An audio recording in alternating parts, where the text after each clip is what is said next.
जय गुरुजी, शुक्राना गुरुजी, अनंतम अनंतम शुक्राना गुरुजी। गुरुजी महाराज का लख लख शुक्राना और सारी संगत जी का भी शुक्राना। संगत जी, गुरुजी का हम जितना शुक्राना करें वो हर पल कम लगता है। गुरुजी हमें इतना कुछ देते हैं। संगत जी, अगर हमारे परिवार में एक सदस्य भी गुरुजी के साथ जुड़ा हुआ होता है तो गुरुजी पूरे परिवार को ब्लेस करते हैं, अपना आशीर्वाद देते हैं। गुरु जी का हर पल का शुक्राना, हर श्वास का शुक्राना, जो दिया उसका भी शुक्राना, जो नहीं दिया उसका भी शुक्राना। गुरु जी किस तरह से हमारे घर में खुशियां भर देते हैं। संगत जी, गुरु जी के बिना हमारी लाइफ कुछ भी नहीं थी, लेकिन जब से गुरु जी के साथ जुड़े हैं हमारी लाइफ पूरी बदल गई है। संगत जी, आज का सत्संग बहुत ही प्यारा सत्संग है। गुरु जी की बहुत ही प्यारी बेटी द्वारा सत्संग को शेयर किया गया है। सत्संग को पूरा अंत तक जरूर सुने। अगर आप भी अपना सत्संग शेयर करना चाहते हैं तो डिस्क्रिप्शन में व्हाट्सएप नंबर और जीमेल आईडी दी हुई है, आप उस पर सत्संग को भेज सकते हैं। संगत जी, हमेशा सत्संग को पूरा सुना करें, अंत तक सुना करें, क्योंकि हमें नहीं पता कि गुरु जी कौन सी बात से हमारा कल्याण कर दें। और हर एक सत्संग में गुरु जी हमारा मार्गदर्शन करते हैं। जय गुरु जी, शुक्राना गुरु जी, अनंतम अनंतम शुक्राना गुरु जी, कोटि कोटि शुक्राना मेरे महाराज, कोटि कोटि शुक्राना।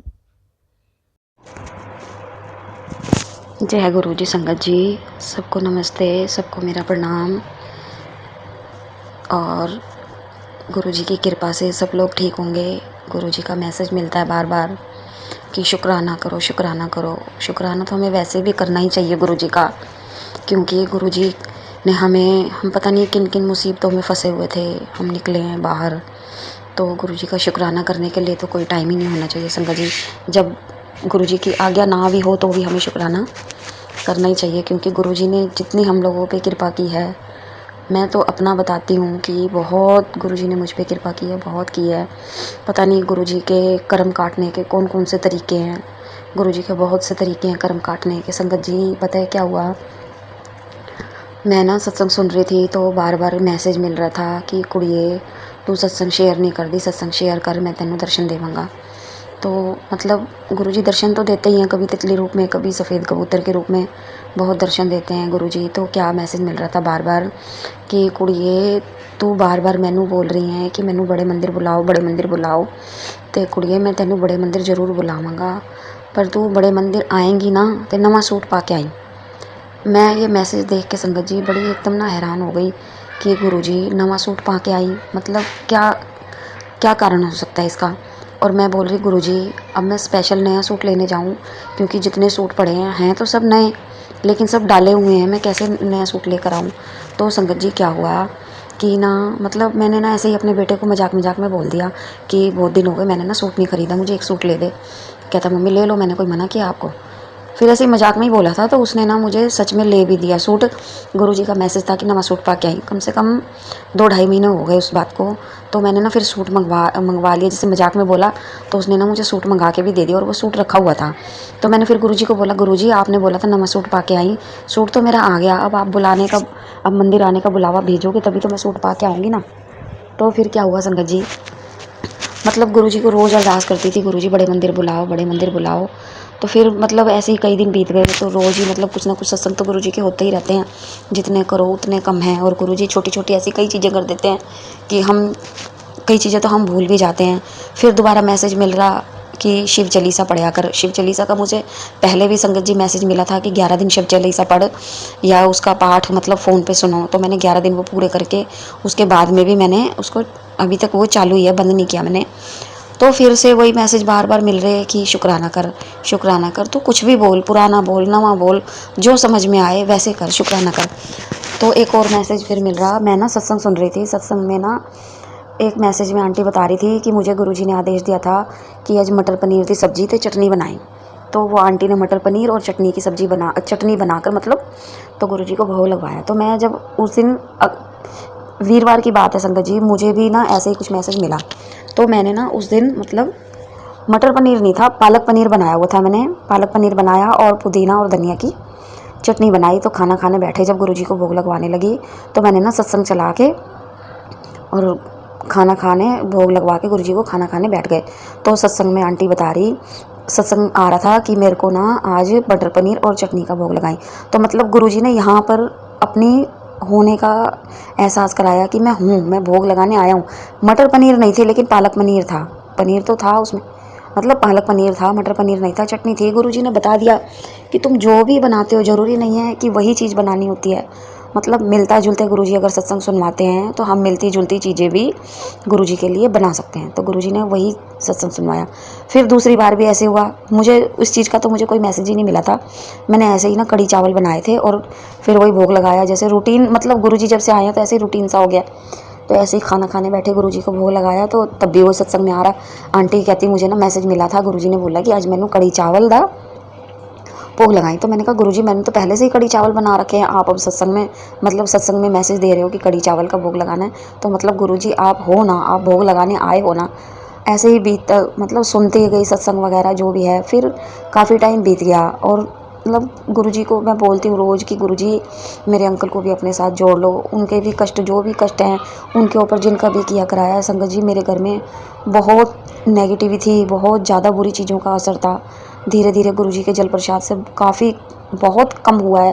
थोड़ा बहुत जो है वो कभी कभी बहुत तंग करने लगता है। जो भी थोड़ा थोड़ा रह जाता है वो चीज़ें जब अपना असर दिखाती है ना, संगत जी बहुत तंग करती हैं, बहुत तंग करती हैं। मन ऐसे करता है कि छोड़ के कहीं निकल जाए बंदा। लेकिन जब गुरुजी हैं तो गुरुजी ऐसा कुछ करने भी नहीं देते। गुरुजी अपने होने का एहसास दिलाते हैं, हमारे हाथ पकड़ के हमारे दिमाग में से ये चीज़ें निकालने की कोशिश करते हैं, बोलते हैं, मैसेज देते हैं किसी ना किसी जरिए कि ये गलत काम हमें नहीं करना है। अगर दुख परेशानी आई है, मैं बैठा हूँ ना संभालने के लिए, क्यों परेशान होते हो तुम? लेकिन हम संगत जी इंसान हैं, कोई भी ऐसी चीज़ देख लेते हैं ना तो घबरा जाते हैं। मैं जैसे ही गुरुजी को कई दिनों से अरदास कर रही थी, गुरुजी मुझे बड़े मंदिर बुलाओ, बड़े मंदिर बुलाओ। तो मुझे एक सत्संग में मैसेज मिलता है कि कुड़िए वीरवार को, किसी भी वीरवार को कड़ा प्रसाद बना और भोग लगा के किसी लड़की को खिला दे। तो मैंने ना अभी पीछे वीरवार को 19 तारीख को, वीरवार को जो अभी गई है सितंबर 19 तारीख को वीरवार था, मैंने उस दिन ना शाम को जोत जलाई, गुरुजी का कड़ा प्रसाद बनाया, भोग लगा के हमारे किराएदार की लड़की है ना उसको दिया। पहले मैंने कहा ये बेटा प्रसाद ले ले, उसको दिया। फिर हमारे घर में ना मिस्त्री लगा हुआ था, थोड़े टूट फूट रिपेयरिंग वगैरह करानी है क्योंकि अब शादी की तैयारी शुरू कर रखी है। धीरे धीरे डेट फिक्स नहीं हुई, अभी श्राद्ध के बाद होगी, लेकिन थोड़ी थोड़ी तैयारी शुरू कर रखी है। तो मिस्त्री लगा हुआ था थोड़ी सी रिपेयरिंग कराने के लिए। मैंने पहले वो लड़की को कड़ा प्रसाद दिया और फिर सबको दिया। घर में 2 मिस्त्री भी लगे हुए थे, थोड़ा थोड़ा उनको भी दिया, मतलब वो दिया। उसके बाद फिर क्या हुआ संगत जी, 20 तारीख बीती, 21 तारीख शनिवार को गुरुजी ने, मैं गुरुजी को बोल रही थी गुरुजी मुझे बड़े मंदिर बुला लो, बहुत दिन हो गए मेरा मिलने को मन कर रहा है। और मेरे अंकल को मैंने 2 बारी बहाने से पूछा कि मुझे ना कहीं बाहर मेरे को घूमने के लिए जाना है तो मैं अपनी सिस्टर के साथ चली जाऊँ, तो उन्होंने मुझे मना कर दिया कि नहीं जाना। फिर 21 तारीख को पता है क्या हुआ संगत जी, मेरे अंकल को ना कहीं बाहर जाना पड़ गया, किसी की डेथ हो गई थी, वहाँ जाना पड़ा। तो फिर मेरा बेटा कहता है मम्मी अब ना पापा तो है नहीं, तो जाना तो जाया हो, आप कब से कह रहे हो मेरे को गुरुजी के मंदिर जाना है, गुरुजी के मंदिर जाना है। तो गुरुजी ने मेरे बेटे की ना पथरी भी ठीक की थी, तो मैं बोल के आई थी गुरुजी को, गुरुजी ठीक हो जाएगा तो मैं आपका शुक्राना करने के लिए, मत्था टेकने के लिए दोबारा से आऊँगी। तो क्या हुआ संगत जी, हम घर से निकले तैयार, जब अंकल मेरे चले गए फिर हम गए तो क्या हुआ, जिसने मेरे साथ जाना था वो ट्रैफिक में फंस गई। मैं यहाँ से निकल चुकी थी, मैं 1 घंटा मानोगे संगत जी वहाँ स्टैंड पे बैठी रही। कितनी देर मैं खड़ी रही, मेरे को चक्कर से आने लगे एकदम घबराहट के मारे, और मैं पानी की बोतल भी घर से उठानी भूल गई। तो वहाँ खड़े खड़े ना एकदम चक्कर से आने लगे और बहुत तेज़ धूप थी। 21 तारीख आज मतलब 21 तारीख को बहुत तेज़ धूप थी। तो वहाँ स्टैंड पे खड़े खड़े ना मेरा मन भी एकदम भारी भारी होने लगा। मैंने गुरुजी को बोला गुरुजी मैं तो पानी की बोतल भी घर भूल आई, धूप भी इतनी तेज़ हो रही है और वो लोग ट्रैफिक में फंस चुके हैं। अब देखो 10 मिनट का रास्ता था, वो ऐसे ट्रैफिक में फंसे हुए हैं कि 1 घंटा हो गया मैं यहाँ स्टैंड पर उनका वेट कर रही हूँ, अभी तक नहीं आया। तो क्या हुआ संगत जी, एकदम मौसम ठंडा हो गया, पानी तो नहीं मिला मुझे लेकिन मौसम एकदम ठंडा सा हो गया। वहाँ मैं धूप में खड़ी थी, वहाँ इतनी छाया हो गई, एकदम धूप ख़त्म हो गई। फिर उसके बाद में 1 घंटा खड़े खड़े फिर वो लोग जब आ गए अपना ऑटो लेके, हम ऑटो में चले गए बड़े मंदिर। अब हमें नहीं पता था कि शनिवार को मंदिर 4 बजे खुलता है। हम घर से जल्दी चले गए थे ये सोचकर कि 2 बजे तक दर्शन करके और 4 बजे तक हम घर वापस आ जाएंगे। अब वहाँ गए तो देखो संगत जी, कहते हैं ना गुरुजी ने बस कष्ट ही काटना था। जब हम गए तब कोई ट्रैफिक नहीं, रास्ते में कुछ नहीं, हम पौने घंटे में मंदिर टाइम से पहुंच गए, लेकिन वहाँ जब गए सेवादारों ने बोला कि आंटी मंदिर तो बंद है, अब शाम को आना, शाम को दोबारा आना या फिर आप यहीं रुक जाओ 4 बजे तक। तो हमने उनको बोला कि नहीं अंकल जी, हम नहीं रुक सकते, हम बहुत दूर से आए हैं, हमें जाने में भी लेट हो जाएगा और हम शाम को भी दोबारा नहीं आ सकते, आप हमें बाहर से ही मत्था टेकने दो, हम बाहर से मत्था टेक के गुरुजी के हम चले जाएंगे, हम बहुत दूर से आए हैं, हम क्या करें। तो उन्होंने ना हमें बस गेट पे ही खड़े थे, गेट से ही ऐसे ही हमने हाथ जोड़े, गुरुजी को शुक्राना किया, थैंक यू बोला, फिर हम लोग मतलब निकल आए। और जब निकल के आए मैंने गुरुजी को बोला, गुरुजी मैं इतनी दूर आई आपसे मिलने के लिए, आपको मैं कब से अरदास कर रही थी गुरुजी बुला लो, लेकिन आपने बुलाया और मंदिर तो बंद है, अब मैं क्या करूं। तब फिर संगत जी जब हम वापस आने लगे संगत जी, इतना ट्रैफिक, बहुत टाइम लग गया हमें आने में। बस कहते हैं ना कि गुरुजी ने देखो मंदिर भी बुलाया लेकिन दर्शन नहीं हुए, कोई कष्ट ही काटना था गुरुजी ने। फिर मैं घर आए जब हम लोग, मैंने घर आके चाय वाय पी के जब ऐसे फ़ोन खोला देखने के लिए, तब गुरुजी का क्या मैसेज मिलता है सत्संग के जरिए कि कुड़िए तेरे उत्ते बहुत बड़ा कष्ट सी जो मैं टाल दिता। मतलब गुरुजी ने मंदिर में दर्शन नहीं दिए लेकिन मंदिर बुला के कष्ट काटना था गुरुजी ने। कोई पता नहीं संगत जी मुझे कौन सा कष्ट था क्या नहीं था, पर हाँ ये है कि मैं जब से मंदिर से आई हूँ मुझे बहुत हल्का महसूस हो रहा है।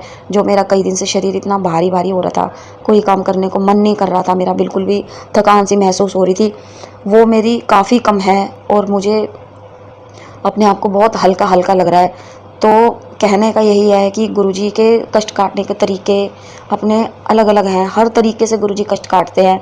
हमें मानोगे संगत जी मंदिर में एक घूंट पानी का भी नहीं मिला, वहाँ उन्होंने मतलब बंद था मंदिर तो कुछ भी नहीं मिला, कुछ भी जल प्रसाद भी नहीं मिला, दर्शन भी नहीं मिले।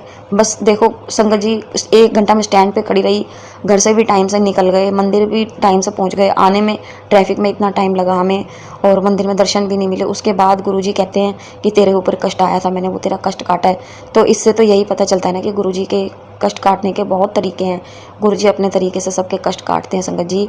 ये मेरा छोटा सा सत्संग था कि हमें जब भी मौका मिले, किसी भी तरह का मौका मिले, कभी भी गुरुजी का हुक्म हो या ना हो, हमें चाहे 2 शब्दों में शुक्राना करें चाहे 10 शब्दों में शुक्राना करें, लेकिन हमें गुरुजी का शुक्राना करना ही चाहिए। और मैं तो अपने आप को बहुत खुशकिस्मत समझती हूँ कि गुरुजी खुद मेरे घर में चल कर आए हैं। लोग कहते हैं कि हम मंदिर में मत्था टेकने जाते हैं, लेकिन नहीं संगत जी, ये बहुत बड़ी गलतफहमी है। जो भी लोग ये सोचते हैं कि हम भगवान को मिलने के लिए मंदिर में जाते हैं, नहीं, लेकिन भगवान तो खुद अपनी संगत को चुनते हैं, देखते हैं। मैं तो अपने आप को बहुत खुशकिस्मत समझती हूँ कि गुरुजी खुद चल के मेरे घर में आए हैं कष्ट काटने के लिए। मुझे तो इस चीज़ की कोई उम्मीद ही नहीं थी। जहाँ जहाँ से गुरुजी ने मुझे निकाला है ना, पता नहीं मैं आज जिंदा भी होती कि नहीं होती, इस चीज़ का मुझे तो कोई आइडिया ही नहीं है। जो घर के हालात थे ना, मुझे तो कुछ उम्मीद भी नहीं थी कि कुछ सही होगा या नहीं होगा। तो इसीलिए बस गुरुजी का तो हर पल शुक्राना है, शुक्राना है, शुक्राना है, शुक्राना है। बहुत शुक्राना है गुरुजी आपका, बहुत बहुत बहुत शुक्राना है। संगत जी मेरे से बोलने में कोई गलती हो तो मुझे माफ़ करना। ये मेरा शुक्राना सत्संग गुरुजी का, छोटा सा गुरुजी का शुक्राना सत्संग था। जय गुरुजी, शुक्राना गुरुजी आपका, हर पल का शुक्राना गुरुजी, हर सांस का शुक्राना गुरुजी। नानक नाम चढ़दी कला, तेरे पाने सरबत का भला, सरबत का भला। शुक्राना गुरुजी, सबका भला करो, सबके कष्ट काटो गुरुजी। ओम नमः शिवाय, शिव जी सदा सहाय। ओम नमः शिवाय, गुरुजी सदा सहाय। ओम नमः शिवाय, शिव जी सदा सहाय। ओम नमः शिवाय, गुरुजी सदा सहाय।